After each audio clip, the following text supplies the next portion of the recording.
Have you ever been in a relationship that felt, well, perfect? You know, the connection's there, the excitement is real, and for a second, you actually let yourself believe this is it. But then, it's like an invisible switch flips, and all you want to do is run. If that feeling sounds familiar, trust me, you are not alone. It's such a painful, confusing experience, and today, we're going to break down why it happens. I mean, really think about it for a second. The moment you feel someone getting truly close, does a part of you immediately start looking for the exit sign? It's an incredibly common pattern, but man, it can leave you feeling so isolated and frustrated with yourself. So this is the classic setup, right? Everything is lining up. It feels healthy, it feels secure, it feels promising. And that is the exact moment the internal alarm bells start blaring. You start pulling back, finding little faults, maybe even picking fights. All of a sudden, the one thing you thought you wanted feels absolutely terrifying. So, let's get into this. First things first, let's put a name to what's actually happening here. Because before we can even begin to understand the why, we have to get really clear on the what. And that is the cycle of self-sabotage in our relationships. Okay, so the key thing to grab onto here is that this isn't always some big deliberate choice you're making. A lot of the time, these are totally unconscious behaviors. It's basically a protective instinct that's gone haywire. It's a pattern that gets in the way of you finding that connection you want because deep down, you're just trying to prevent a future pain that you're absolutely certain is coming. Now, what's really interesting when you look at these is how contradictory they can be. You might be the person who nitpicks your partner's every single move, or you could go the complete opposite way and avoid conflict like the plague, always insisting everything's fine when it's clearly not. It can also look like just emotionally checking out, getting super jealous, or just flat out refusing to talk about the future. Do any of these kind of ring a bell? Okay, so that's what it looks like. Now for the million-dollar question. Why? Why do we build these massive walls when all we really want is for someone to climb over them? The reasons are deep, and spoiler alert, they often have very little to do with the person who's standing right in front of you. This quote, wow, it just hits the nail on the head, doesn't it? For so many of us, our internal blueprint for what love feels like isn't calm and stable at all. If everything you've ever experienced has taught you that love is dramatic and painful and unreliable, then a peaceful, secure relationship, it's going to feel completely foreign. It might even feel wrong. Your brain literally doesn't know how to process it. And this is the big one. Pushing people away is almost always a defense mechanism.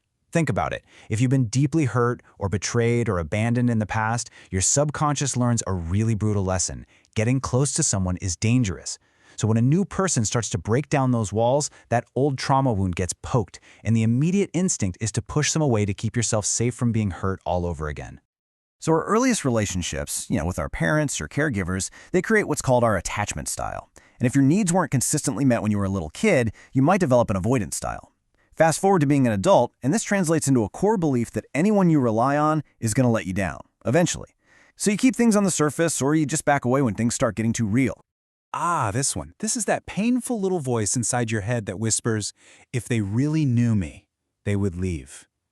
When you're struggling with low self-worth, you often feel like a total fraud in a good relationship. You might believe you don't actually deserve a healthy, loving partner, or that it's only a matter of time until they see your flaws and run. So pushing them away first, it feels like you're just taking control of the rejection you're sure is coming.